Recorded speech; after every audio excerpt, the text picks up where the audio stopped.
बिस्मिल्लाहिर्रहमानिर्रहीम। अस्सलामु अलैकुम स्टूडेंट्स। क्लास 9th बायो की बुक है, इसका चैप्टर सेकंड है सॉल्विंग अ बायोलॉजिकल प्रॉब्लम। ठीक है, अब इसमें देखें आज मैंने जो है कुछ चेंजेस किए हैं। चेंजेस ये किए हैं कि क्वेश्चन आंसर एक्सरसाइज पूरी मैंने कर दी है, तो इसमें जो है अब एक्सरसाइज को एक्सप्लेन करने की बजाय वो तो आपको नज़र आ रहे हैं आंसर्स वगैरह, तो मैं जो है इसके साथ साथ आपको चैप्टर को थोड़ा सा जो है एक्सप्लेन कर देता हूँ। देखें, जब से दुनिया बनी है यहाँ पे प्रॉब्लम्स ज़ाहिर है, हर तरह के प्रॉब्लम्स हैं, बहुत सारे प्रॉब्लम हैं जिसमें ज़ाहिर है कुदरती भी हैं, कुछ इंसानों के बने हुए हैं, एनवायरनमेंट ऐसा है। जैसे जैसे चेंज आता रहता है हमारी नॉलेज भी बढ़ रही है, प्रॉब्लम्स भी बढ़ रहे हैं, तो उस हिसाब से फिर चेंज भी, जो नॉलेज बढ़ता है तो उस हिसाब से फिर इन्वेस्टिगेशंस होती हैं, नए नए जो है साइंटिफिक बायोलॉजिकल मेथड इस्तेमाल होते हैं ताकि उन प्रॉब्लम्स को हल किया जाए।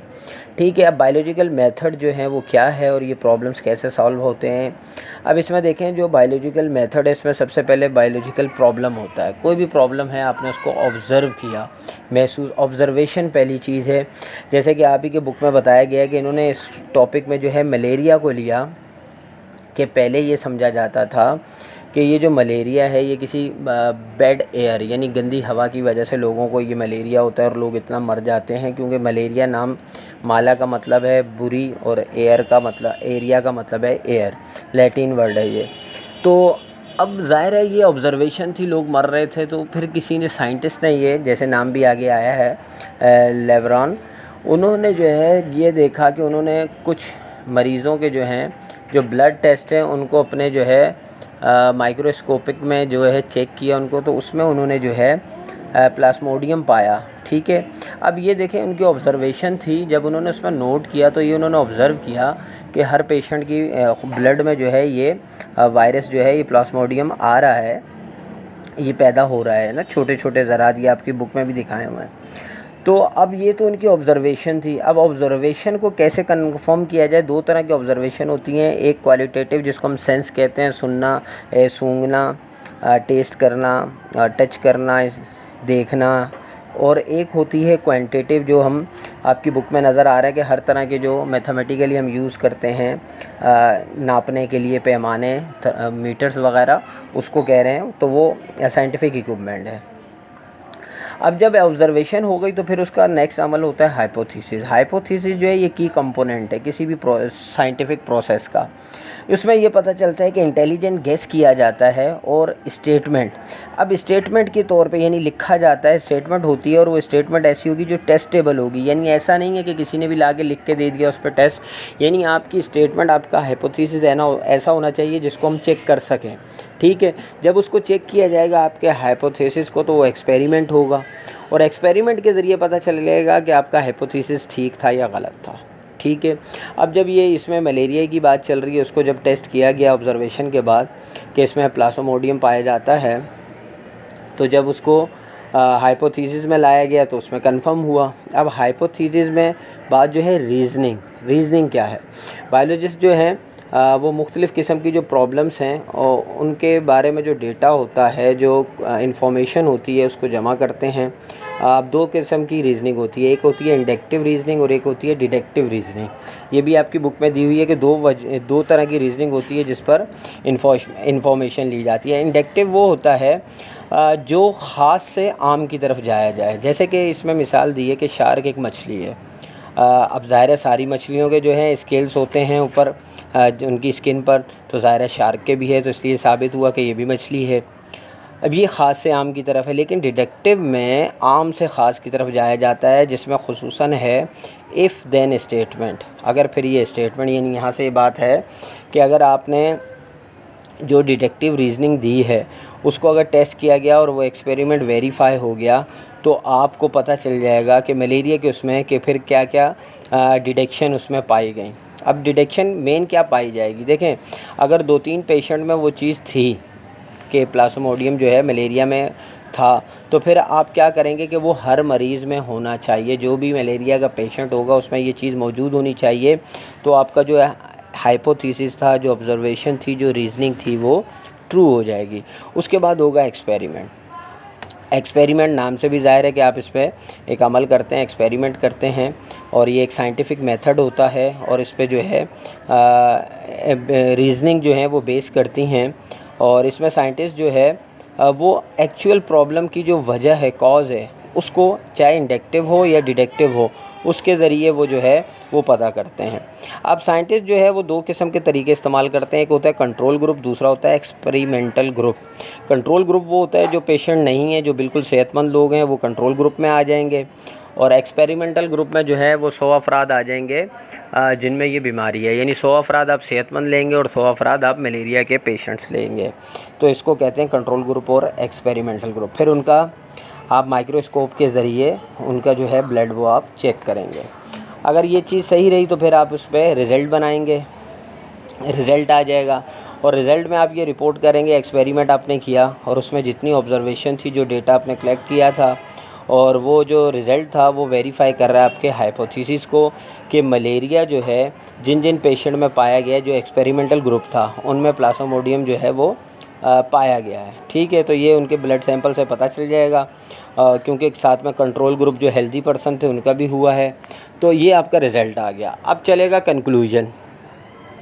अब फाइनल स्टेप जो है वो कंक्लूजन का ये है कि जो साइंटिफिक मेथड आपने किया था, उसमें जो आपका एक्सपेरिमेंट हुआ, उसमें आप एक नतीजे पर पहुँचे कि आपका जो हाइपोथेसिस है वो सपोर्ट करता है आपकी तमाम चीज़ों को। इसीलिए इसको हाइपोथेसिस को की कहा गया है ना, कि वो आपके तमाम जो हाइपोथेसिस आपने किया था, जो आपके एक गेस था, वो बिल्कुल सही था। और ये जो है आपके, अभी ऐसा नहीं होता कि आपने जो एक्सपेरिमेंट किया, जो हाइपोथेसिस किया, वो आप सिर्फ अकेले चेक करेंगे और साइंटिस्ट भी उसको चेक करते हैं और फिर ये फाइनल हो जाता है कि अब जैसे इसमें है कि कंक्लूजन क्या हुआ कि हाँ जी, जो मलेरिया के पेशेंट हैं वो प्लाज्मोडियम उनमें पाया जाता है और यही वजूहत है मलेरिया की। ठीक है जी। उसके बाद थ्योरी आपको पता है, हम जैसे जो न्यू स्टूडेंट्स होते हैं उनके लिए लिखी जाती है ताकि वो भी इसको पढ़कर और वो नॉलेज हासिल करें। तो थ्योरी में जो है मुख्तलिफ़ तरीके होते हैं। देखें, एक साइंटिस्ट के वर्ड थ्योरी जो है वो मुख्तलिफ होता है, जो आम लोगों से मुख्तलिफ होता है। आम लोगों की थ्योरी ये होती है कि उन्होंने कोई गेस किया, वो कहते हैं ये थ्योरी है, लेकिन साइंटिफिक की थ्योरी जो है वो बिल्कुल अलग होती है। उसमें देखें, थ्योरी से पहले 4-5 चीज़ें अभी आपको मैंने गिनवाई कि ये सब होती हैं। जब कंक्लूजन रिज़ल्ट आ जाता है उसके बाद थ्योरी लिखी जाती है और उसके बाद फिर लॉ एंड प्रिंसिपल बनते हैं, कानून और असूल बनते हैं। जब सारी चीज़ें हो जाती हैं तो फिर ये आपका साइंटिफिक लॉ या उसके प्रिंसिपल्स बनाए जाते हैं। अच्छा, अब इसमें एक और टॉपिक दिया है, data organisation and data analysis. अब देखें, इसमें जब ये सारा काम हो रहा होता है तो एक मैथमेटिकली भी चीज़ ज़रूरी होती है जिसको हम डेटा या मैथमेटिकली भी आगे हम उसको पढ़ेंगे। इसमें जो है मुख्तलिफ़ किस्म के ग्राफ हैं। ठीक है, आप एक ग्राफ का जो है उससे आपके पेज पे दिया हुआ है, अंदाज़ा होता है। जैसे एक जो है पाई ग्राफ कहलाता है, एक चार्ट ग्राफ कहलाता है, जिसमें आपकी कोई भी बीमारी है, साल में, महीनों में, किस महीने में ज़्यादा हुई, इस तरह की जो है हम इसको ग्राफ के ज़रिए पता करते हैं। अब ग्राफ में दो चीज़ें होती हैं, एक होता है रेशो और एक होता है प्रोपोर्शन।